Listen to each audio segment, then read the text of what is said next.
आज Doubtnut app download करें। Doubtnut पर अपने सभी गणित, रसायन विज्ञान, भौतिक विज्ञान और जीव विज्ञान के डाउट्स का करो सफाया। बस प्रश्न की फोटो खींचो, एक ही प्रश्न को क्रॉप करो और तुरंत वीडियो सोल्यूशन पाओ। अभी डाउनलोड करें। हेलो एवरीवन, हमें प्रश्न दिया गया है, माना एक अति परवलय दीर्घवृत्त x वर्ग बटा 25 प्लस y वर्ग बटे 16 बराबर 1 की नाभियों से होकर गुजरता है। तो सबसे पहले प्रश्न में हमें क्या दिया गया है, एक दीर्घवृत्त का समीकरण दिया गया है जो कि इस प्रकार है, x वर्ग बटे 25 प्लस y वर्ग बटा 16 बराबर 1। ठीक है, तो अब जैसा कि कहा गया है कि अति परवलय इस दीर्घवृत्त की नाभियों से होकर गुजरता है, तो हमारा उद्देश्य क्या रहेगा कि सबसे पहले हम इस दीर्घवृत्त की नाभियों को निकालें। ठीक है, तो पहला काम तो हमारा ये रहेगा। फिर क्या कहता है प्रश्न, यदि अति परवलय के अनुप्रस्थ तथा संयुग्मी अक्ष दीर्घवृत्त के दीर्घ अक्ष तथा लघु अक्षों के संपाती हैं। तो देखो, जैसा कि हम देख सकते हैं कि एक्स वर्ग के नीचे बड़ा है, यानी 25, जैसे कि हम जानते हैं 25 हमारा 16 से बड़ा है, तो जिसके नीचे मतलब जो बड़ा होता है, जो उसके ऊपर होता है, वो हमारा दीर्घ होता है। और हम ऐसे भी कह सकते हैं कि दीर्घवृत्त का दीर्घ यानी जहां पर नाभियां स्थित होती हैं वो दीर्घवृत्त का दीर्घ कहलाती है। तो 25 बड़ा है, इसलिए जो दीर्घवृत्त का जो दीर्घ होगा वो हमारा कौन सा अक्ष होगा, एक्स अक्ष होगा। ठीक है, और जो लघु अक्ष होगा वो हमारा कौन सा अक्ष हो जाएगा, वाई अक्ष हो जाएगा। ठीक है, ये चीज हो गई। अभी हम आगे क्वेश्चन को पढ़ते हैं, पर लेकिन पहले क्वेश्चन में क्या कहा गया था कि अति परवलय का अनुप्रस्थ तथा संयुग्मी अक्ष दीर्घवृत्त के दीर्घ अक्ष तथा लघु अक्षों के संपाती हैं।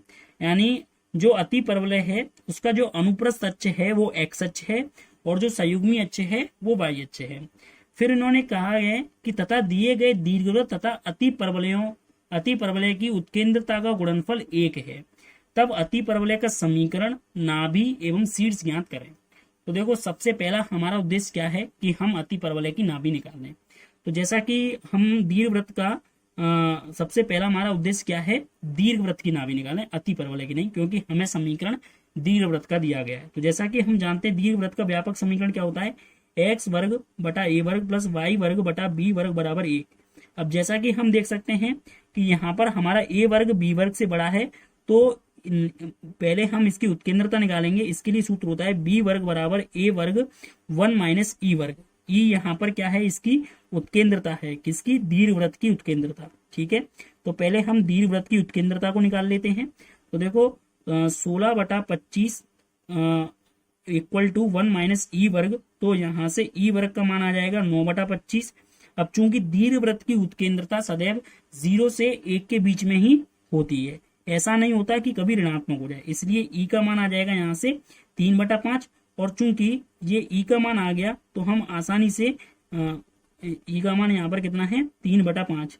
तो नाभियां, तो जो नाभि के निर्देशांक होते हैं, अब चूंकि ये एक्स अक्ष पर नाभियां स्थित हैं, क्योंकि दीर्घ अक्ष पर ही नाभियां स्थित होती हैं और दीर्घ अक्ष हमारा एक्स अक्ष है, तो नाभियों के निर्देशांक प्लस माइनस के ए कोमा 0। तो यहाँ पर ए का मान क्या है, चूंकि ए वर्ग का मान 25 है, तो देखो ए का मान क्या क्या हो सकता है, एक तो 5 हो सकता है और माइनस का 5 हो सकता है। तो नाभि हमारी कौन कौन सी हो जाएंगी, एक तो 5 इंटू 3 बटे 5 करेंगे तो नाभियां प्लस माइनस के 3,0। तो ये तो हमारी आ गई दीर्घवृत्त की नाभियां। ठीक है, ठीक है। अब इन्होंने क्या कहा है प्रश्न में कि हमें जो अति परवलय का समीकरण यानी वो ज्ञात करना है, नाभि ज्ञात करना है और शीर्ष ज्ञात करना है। क्योंकि हम देख सकते हैं कि अति परवलय का जो अनुप्रस्थ अक्ष है, अति परवलय का अनुप्रस्थ अक्ष वो हमारा क्या है, वो हमारा एक्स अक्ष है। ठीक है, और हम प्रश्न में देख सकते हैं कि अति परवलय का जो संयुग्मी अक्ष है वो हमारा वाई अक्ष है।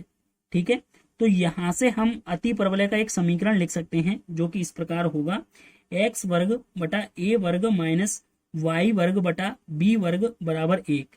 अब चूंकि प्रश्न में कहा गया है कि दीर्घवृत्त तथा अति परवलय की उत्केंद्रताओं का गुणनफल 1 है, तो मैंने मान लिया कि ई डैश क्या है, अति परवलय की उत्केंद्रता है। ठीक है, ई तो हमारी हो गई दीर्घवृत्त की उत्केंद्रता और ई डैश हमारी हो गई अति परवलय की उत्केंद्रता।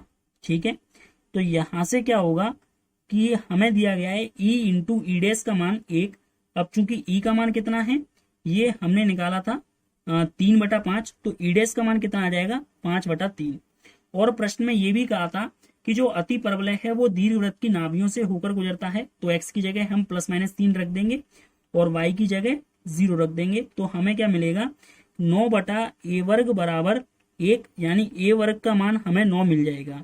ठीक है, अब चूंकि इसके लिए अगर हमें अति परवलय के लिए उत्केंद्रता निकालनी है तो इसके लिए हमारे पास सूत्र होता है b² बराबर a² अति परवलय की उत्केंद्रता का वर्ग -1। तो b² बराबर निकालना है तो ये 9 और 5/3 का वर्ग यानी 25/9 -1, तो ये हमें कितना मिल जाएगा, ये हमें मिल जाएगा 16 मिल गया। तो अति परवलय का समीकरण क्या हो जाएगा, x²/9 y²/16 बराबर 1। तो ये तो सबसे पहला हमारा काम हो गया, क्योंकि हमें a वर्ग का मान भी मिल गया और b वर्ग का मान भी मिल गया। दूसरा कहा गया था नाभि, तो हम जानते हैं नाभि क्या होती है, तो नाभि हमारी होती है ± के ae, 0। अब चूंकि उत्केंद्रता यहाँ पर e' है तो इसलिए ae', 0। अब चूंकि a का मान क्या है, ±3, तो यहाँ पर जो अति परवलय की जो नाभियां हो जाएंगी वो क्या हो जाएंगी, +-3 इंटू e' का मान 5/3, 0। तो जो नाभि होगी वो हमारी क्या आ जाएगी, +-5, 0, ये आ जाएगी नाभि। तो जैसा कि नाभियों के निर्देशांक हमारे ये हो जाएंगे।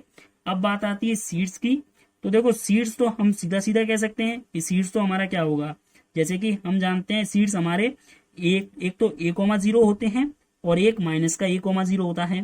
तो सीड्स हमारा या तो 3,0 होगा या फिर -3,0 होगा। तो यही हमारे प्रश्न के उत्तर हैं। धन्यवाद। कक्षा 6वीं से 12वीं से लेकर नीट, IIT, JEE वो एडवांस के लेवल तक 1 करोड़ से ज्यादा छात्रों का भरोसा। आज ही डाउनलोड करें डाउटनेट ऐप या व्हाट्सएप करें अपने सारे डाउट्स 8400 400 400 पर।